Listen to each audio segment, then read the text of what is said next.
Fa idza Ja'farun yatiru ma'al malaika, tiba-tiba aku dilihatkan Ja'far terbang di surga bersama malaikat.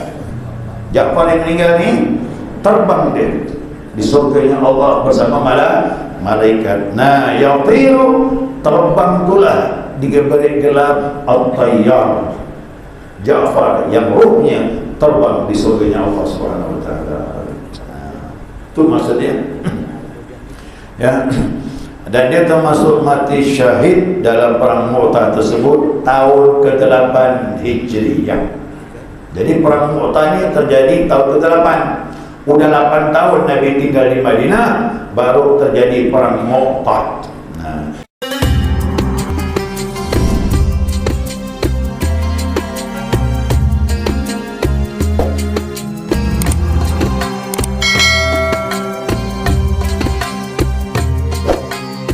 Bismillahirrahmanirrahim. Alhamdulillahi rabbil alamin. Allahumma salli ala nuril anwar wa sirril asrar wa tiryakil aghyar miftahi babil yasar sayyidina wa maulana Muhammadinil mukhtar wa alihi al-athhar wa ashabil akhyar adada ni'amillahi wa ibadalih. سبحانك لا علم لنا إلا ما علمتنا إنك أنت العليم الحكيم. اللهم ذكرنا ما نسينا وعلمنا ما جهلنا ولا حول ولا قوة إلا بالله العلي العظيم. قال المصنف رحمه الله تعالى ونفعنا بعلومه في الدارين آمين. Jemaah subuh rahimakumullah, assalamualaikum warahmatullahi wabarakatuh. Alhamdulillah, senantiasa kita maturkan pujian dan syukur kita kepada Allah atas limpahan rahmah hidayahnya. Subuh ini kita dapat melanjutkan kajian kita, mudzakarah kita, panduan kitab Bulughul Maram. Ya, hadis berikutnya An Abdullah bin Ja'far radhiyallahu anhu qala, dari Abdullah bin Ja'far Allah redha terhadapnya telah berkata, lamma jaa na'yu Ja'farin hina qutila, tatkala tiba berita hari kematian Ja'far. Qala Rasulullah sallallahu alaihi wasallam, Rasulullah bersabda, isna'u li ala Ja'far ta'aman, buatlah untuk keluarga Ja'far makanan. Atau boleh juga diartikan buatlah makanan untuk keluarga Ja'far.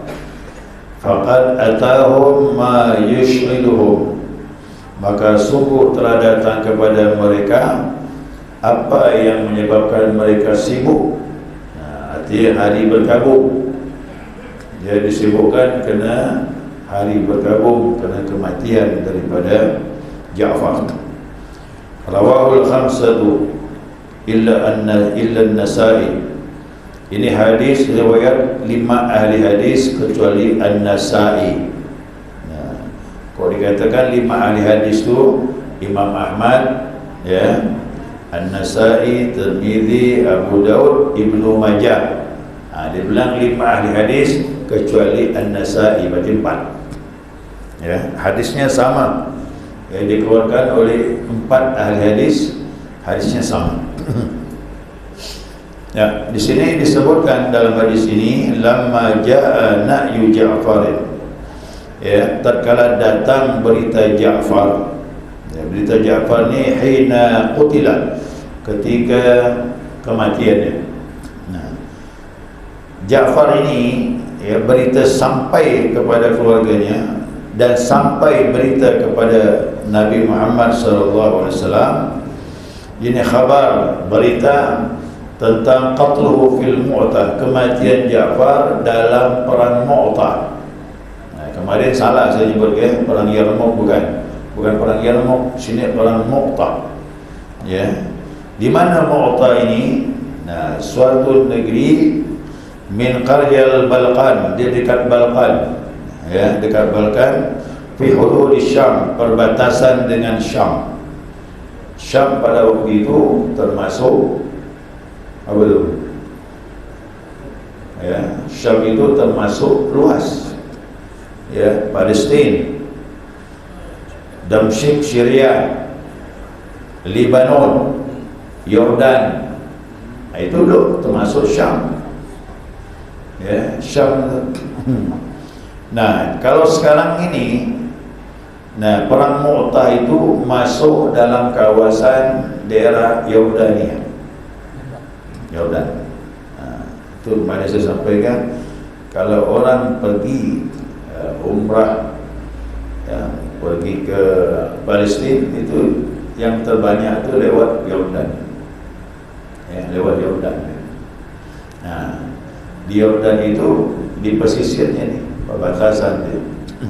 Dengan daerah Balkan, dia termasuklah perbatasan dengan Israel. Nah, disitulah nama tempat namanya Mu'tah. Perang Mu'tah terjadi. Nah, perang Mu'tah terjadi ini, ya, Nabi, ya, menceritakan, padahal pasukan baru berangkat, belum sampai, lama tu kan. Ya, kalau pakai kuda, pakai unta tu lumayan berhari-hari.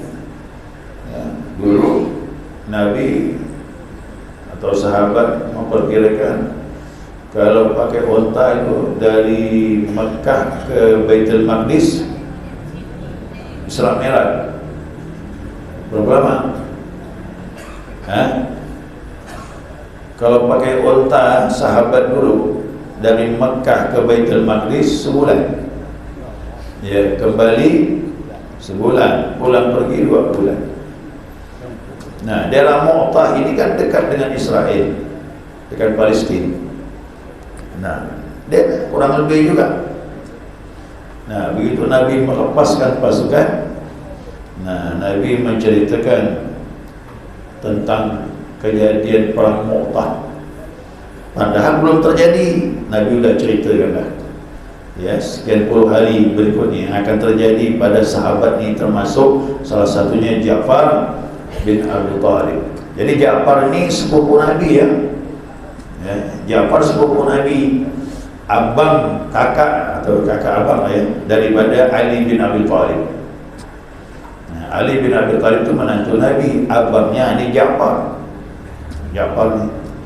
Nah, Nabi menceritakan, kata Abdullah bin Mas'ud, Nabi menceritakan sebelum terjadi peperangan Mu'tah itu, nanti kata Nabi, bendera akan dipegang oleh Zaid. Dalam peperangan tersebut Zaid terbunuh, kata Nabi. Maka bendera itu berpindah kepada Ja'far bin Abi Thalib. Ja'far ni. Nah, Ja'far pun sambil berperang sambil memegang bendera ni. Nah, akhirnya Ja'far pun terbunuh dan bendera akan pindah kepada Abdullah bin Rawaha.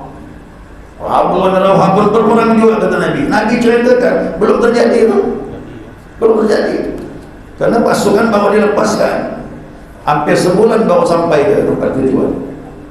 Nabi sudah ceritakan, sambil Nabi ceritakan, air mata Nabi bercucuran. Maaf, ini orang-orang ini sayangi Nabi ni. Zaid itu anak angkat Nabi, ya, Ja'far itu sepupunya. Ibnu Rawaha orang Madinah dan juga termasuk sahabat yang besar, yang mulia, dekat dengan Nabi Muhammad SAW. Nah, Nabi bercerita sampai mata Nabi keluar. Akhirnya kata Nabi bilang, Abdullah bin Rawaha juga gugur, kata Nabi. Maka bendera itu berpindah kepada Saifun min Suyufillah, pindah kepada pedang dari pedang Allah. Khalid bin Walid pindah kepada Khalid bin Walid. Fatahallahu alaihim, maka Allah beri kemenangan kepada mereka, kata Rasulullah. Belum terjadi peperangan itu Nabi ceritakan, dan semuanya ucapan Nabi terbukti tatkala terjadi. Nah, jadi tatkala Ja'far meninggal, Nabi tanyakan lagi dah berita.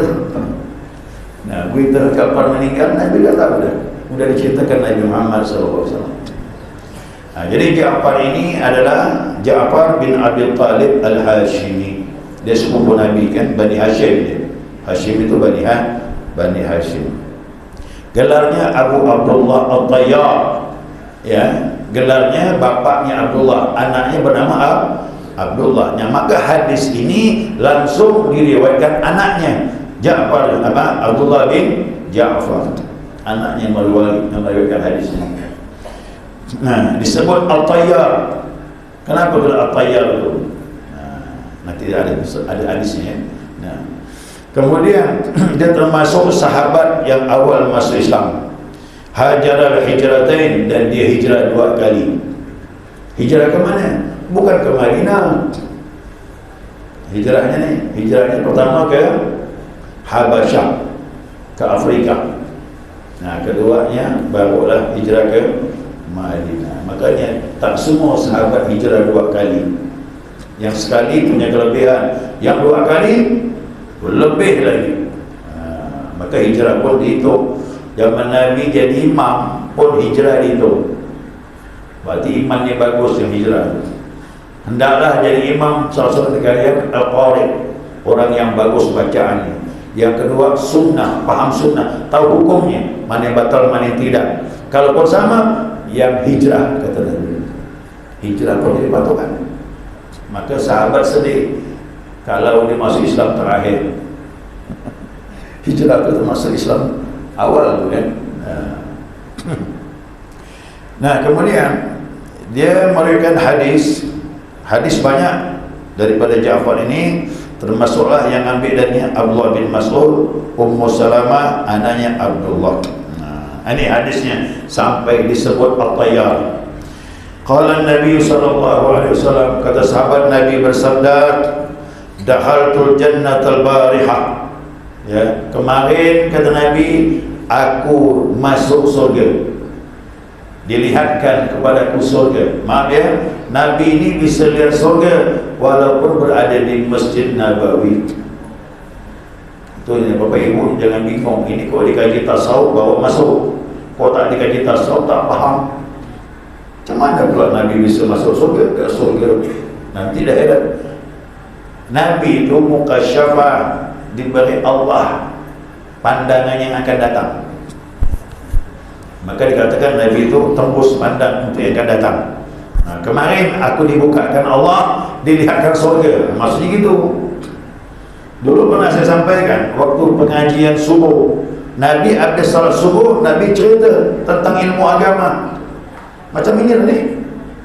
Ini kaji subuh, pada subuh. Nah, habis salat subuh, kata sahabat, kami duduk bersama Nabi di Masjid Nabawi. Satu orang nyeletuk, ya Rasulullah, aku ni anak siapa? Main tebak-tebak. Nabi tu jadi mainan jadi. Nak muji Nabi ni, aku ni anak siapa? Bapa aku meninggal di mana? Gitu dengan Nabi. Ini dalam kitab Lu'lu' wal Marjan tu ya, hadisnya Bukhari Muslim. Siapa punya kitab Lu'lu' wal Marjan cuma 2 ya perawinya, Bukhari Muslim. Ya. Aku ni siapa? Anak siapa? Bapa aku meninggal di mana? Diam ya Nabi. Tak tahu yang lain ngomong juga. Aku kaki aku siapa? Dari kampung mana ya Rasulullah? Mudah kacau. Satu lagi dua pertanyaan. Akhirnya Nabi dia menunduk, Nabi angkat kepala. Nabi jawablah, kau sebulan bin fulan, anak sebulan bapa kau meninggal di sini. Kau boleh sebulan cucu sebulan kakek kau meninggal di sini. Disebutkan Nabi semuanya. Apa kata Nabi? Antara aku dengan surga, kata Nabi, sama dengan aku mandang dinding masjid ni, kata Nabi. Itu mau faham. Ini warna kaji tasawuf tak masuk. Makanya wali-wali itu diberi mukasyafah tu kayak Nabi, cuman beda. Nabi lebih luas pandangannya. Yang awal, yang akhir sudah dilihatkan kepada Nabi Muhammad SAW. Makanya Nabi bisa cerita tentang akhirat begini. Karena Allah sudah beritahu. Nabi ceritakan juga tentang Nabi Adam. Gimana Nabi Adam, Nabi Musa. Dulu kenapa Nabi tahu? Allah beritahu. Dan itu benar. Apa yang terjadi Nabi Musa dulu, Nabi ceritakan dengan kita ini. Itu namanya Nabi diberi ilmu yang awal dengan yang akhir. Itu Nabi. Antara aku dengan surga sangat memandang dinding masjid, dikata Nabi bilang. Umar pun berdiri, raditu billahi rabban wa bil islam dinan wa muhammadun nabiyyu wa rasulah. Aku redha Allah sebagai Tuhan, Islam sebagai agamaku, dan Muhammad sebagai utusannya. Langsung senyap semua. Marah Umar. Jadi dengan Nabi jangan bertanya hal begitu, tak ada manfaat. Tanya ilmu ibadah, itu yang penting. Nah, makanya sahabat tak ada bertanya begitu, tak ada manfaat. Untuk apa? Nak uji-uji, nak ngetes. Nabi nak dites. Kalau saya dites tak masalah. Ya kan? Boleh jadi tahu atau tak tahu. Nabi semua masalah itu boleh tahu. Nah itu. Nah, sekarang saya sampaikan di sini. Qala Nabi SAW, dahaltul jannatal barihah. Kemarin aku dilihatkan Allah surga. Nabi bilang masuk tu dilihatkan Allah surga. Fa idza Ja'farun yatiru ma'al malaika. Tiba-tiba aku dilihatkan Ja'far terbang di surga bersama malaikat. Ja'far yang meninggal ni terbang dia di surganya Allah bersama malaikat. Nah, yatiru terbang itulah diberi gelar At-Tayyar. Ja'far yang ruhnya terbang di surganya Allah Subhanahu wa taala. Itu maksudnya. Ya. Dan dia termasuk mati syahid dalam perang Mu'tah tersebut tahun ke-8 Hijriyah. Jadi perang Mu'tah ini terjadi tahun ke-8. Udah 8 tahun Nabi tinggal di Madinah, baru terjadi perang Mu'tah. Nah, Nabi meninggal tahun ke-11. Berapa tahun tu? Perang Mu'tah dengan wafat Nabi. 3 tahun ya. Jadi perang Mu'tah ini udah akhir-akhir dah. Nah, setelah itu Nabi mengutus, perang yang mengutus, Nabi mengutus sahabat, termasuk panglima perangnya muda orangnya, paling muda, mungkin sekitar 20-19 semuanya, pemimpin panglima perang, jenderal. Bayangkan zaman Nabi jenderal pun bisa memuda. Siapa namanya? Usama. Nah, Usama bin Laden. Usama bin Laden itu pengusaha, ya, pengusaha yang membangun Marihil Haram, Usama bin Laden, keluarga bin Laden. Cuma dia ikut mujahid fisabilillah, kata dia. Allah alam, tak tahu ke mana dia sekarang, mungkin dalam barzah ya. Terus Usama tu Usama bin Zaid namanya. Zaid itu anak Nabi, anaknya Nabi Usama. Dua-duanya kemarin kita sampaikan, dua-duanya disayangi dan dicintai Nabi Muhammad SAW. Ya, umur berapa Ja'far meninggal? 41 sana, 41. Kalau dia hidup panjang lah umur dia kan di Madinah. Ini kan musim perang, yang gugur meninggal lah. Tapi umur 41 tu masih mantap tu. 41 ya, 41. Nah, kemudian wawujida bi jasadihi bi tis'una ma baina ramyatin wa ta'natin radhiyallahu anhu. Ditemukan pada jasadnya lebih dari 70 luka, 2 luka, tusukan pedang sama anak panah yang masuk pada badan dia, lebih 70. Berarti hancurlah badan dia. Dia kena memegang bendera. Karena bendera ini menentukan. Maka bendera tak boleh jatuh. Sahabat berperang tu mandang mana bendera ni. Kok bendera jatuh berarti dah lemah. Maka jatuh dia tangkap lagi. Berperang lagi. Satu terbunuh lagi, tangkap lagi. Dia harus naik terus. Tak bisa jatuh. Nah, itu tadi bergiliran tu meninggal. Zaid meninggal, tangkap sama dengan Ja'far. Ja'far meninggal, tangkap dengan Abu Rawah. Terakhir dia tangkap dengan Khalid bin Walid. Maka menang. Pada Khalid maka menang. Umar, Abu Bakar bilang Khalid tetap panglima perang zaman Abu Bakar. Kenapa? Suara dia ya bisa melemahkan 1000 musuh. Suaranya. Kau dia ngomong dulu kan tak pakai mikrofon. Ngomong di atas kuda ni, kau dia beri pengarahan, kedengaran semuanya. 40,000 pasukan semua dengar. Waktu perang lawan Qadisiyah di Persia tahu tu? Daerah Iran, kerajaan Persia apa namanya? Kisra ya. Nah, 40.000 umat Islam lawan 200.000. Berapa banding tu? 5 kali lipat. Musuh 200.000, Muslim 40.000. Tapi suara dia nyeramkan. Apa ini pedangnya? Nah, itu kata-kata itu yang saya ingin sampai sekarang. Suka saya nyebutnya. Dia bilang, hei orang Parsi, menyerahlah, kata dia. Malah orang Parsi kan, aku 200.000, suruh nyerah dengan 40.000. Mana boleh?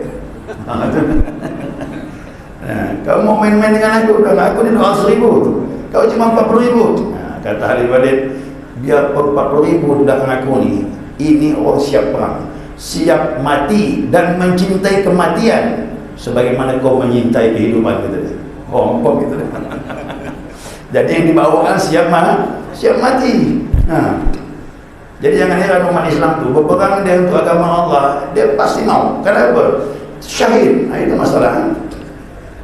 Orang kafir dia bingung, aku mati mana ni?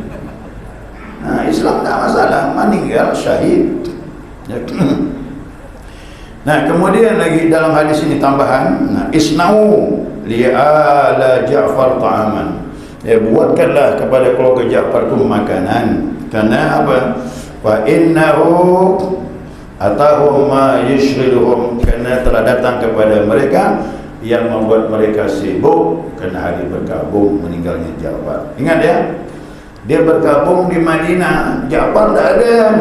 Ja'far di Mu'tah sana, jasadnya di sana. Makanya siapa yang pergi umrah lewat Yordan itu bisa ziarah ketiga sahabat ini. Tak jauh jalannya, cuma berapa puluh meter je jalannya. 3 sahabat ni makamnya sekitar itu lah dia. Ya, sekitar itu. Ya, ini diminta untuk membuatkan makanan kepada keluarga si mayat kerana mereka disibukkan masa berkabung. Ya, masa berkabung. Tapi ingat ya, ini dibilang dikatakan wal amru lil istihbab, perintah memberi makan kepada keluarga yang berduka itu sunnah. Ya, sunnah. Pertanyaannya, kenapa Ja'far ini disantuni keluarganya? Pertama, masa berkabung. Keduanya, dia miskin. Abu Talib ni anak-anak dia banyak miskin. Ali bin Abi Talib awal-awalnya pun miskin juga. Kok cerita dengan Fatimah itu sedih juga kita. Tidur pakai selimut. Kalau Ali kesejukan menarik, Fatimah tak dapat. Kok Fatimah kesejukan menarik, Ali kedinginan. Karena Madinah kalau musim dingin itu dingin betul. Ya, kita pergi umrah ke musim dingin, keluar darah dari hidung.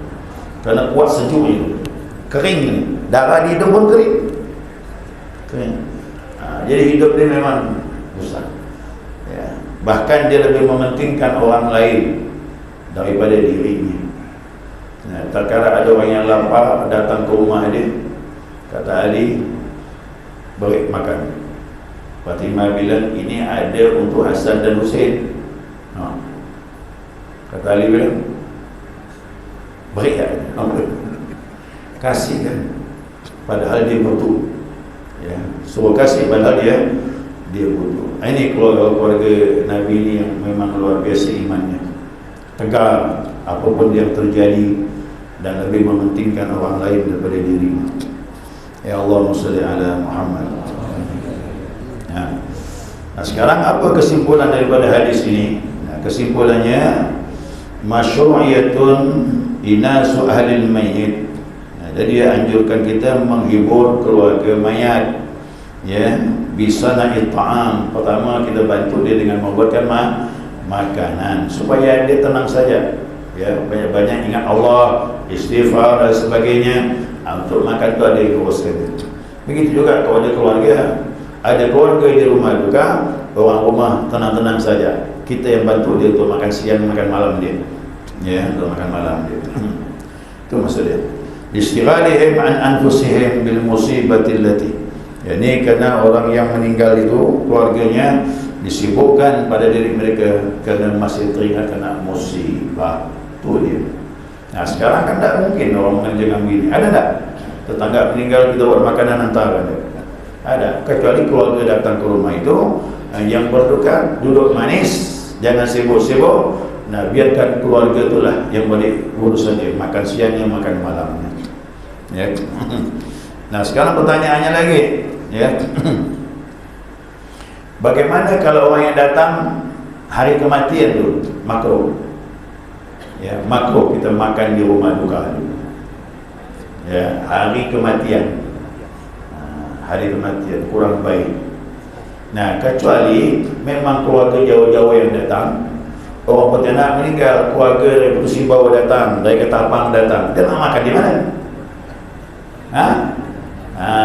Dia boleh makan di situ. Dialah yang masaknya, yang berduka duduk manis di kamarnya, berzikir ibadah kepada Allah. Keluarga yang datang ni, dialah yang sibuk untuk menyiapkan makan siang dan malam. Itu boleh. Tapi kita yang takziah ni janganlah. Ya, makanya yang terbaik hari penanaman jangan undang makan ke rumah. Nah, kerana dia sibuk kesian. Ya, dengan menghadapi musibah tersebut. Nah, ada pun malam, itu lain ceritanya. Nah, itu kita yang baca doa dan sebagainya. Nah, kemudian apa yang dipersiapkan tadi pun itu duit dari orang takziah. Orang takziah itu kan ngasih duit. Mungkin itu saja yang dipakai tanpa membebani ahli rumah, dan jangan dipaksakan. Siapa yang memaksakannya makruh. Siapa yang berhutang haram. Nak tahlil berhutang haram, beban jadi. Nah, keduanya lagi, nah kalau yang meninggal ni masih punya ada anak yatim, maka harta almarhum tidak boleh dipakai untuk tahlilan. Kerana anak-anaknya masih belum balik, kecuali dah dewasa, tanya dia macam mana ni, boleh tak pakai tahlil? Oh pakai, boleh. Oh jangan, dia dah dewasa bisa nentukan. Tapi kalau anak-anak mana dia faham, jaga harta dia, jangan digunakan. Nah, kalau ingin tahlilan dari wang takziah saja silakan, tapi harta almarhum menjadi milik ahli waris, tak boleh diganggu gugat. Di sini boleh faham betul? Ya. Tapi kalau saya meninggal ni siapa? Orang tua saya Pak Ustaz, anaknya kepala dinas, Pak Lurah, Pak Camat, Pak Ketua RW. Ketua RW jangan main-main. Ada jabatan tu. Dia ada usaha, hidup ekonominya mapan. Oh ini tak ada masalah. Jawapan ni kena susah, maka dibantu. Kalau anak-anak almarhum orangnya sudah mapan ekonominya, dia pun bilang tahlil untuk orang tuaku 7 hari betul-betul, tak ada masalah, dia mampu. Anak yang kecil ngomong 40 hari kata dia. Oh, ini berlebihan pula ni. Ya, jadi kalau anak-anaknya yang mapan tak masalah. Tapi maaf tadi, miskin jangan dipaksakan. Ya, orang takziah saja yang pertimbangannya. Yang kedua tadi anak yatim, jangan dipakai harta haram dan hak anak yatim. Ya, wallahu a'lam. Ya, selesai sudah.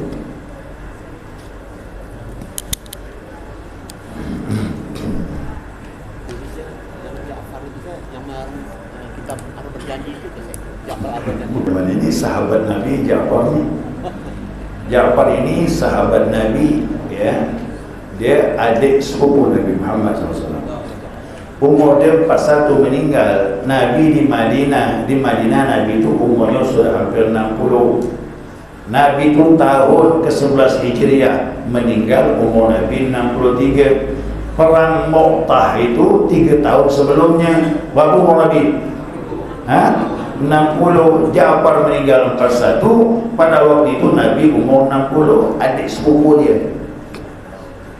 Ya, adik sepupunya. Ali bin Abi Thalib bawah lagi. Ja'far ni abang.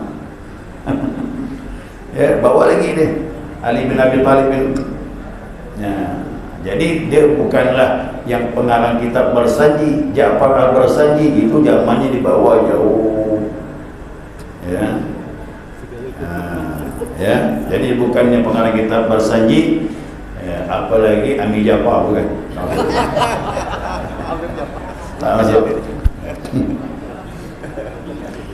Ya, segera cukup ni ya. Jadi kita tutup majlis taklim. Subhanakallahumma wa bihamdika asyhadu an la ilaha illa anta astaghfiruka wa atubu ilaik. Allahumma salli ala Muhammad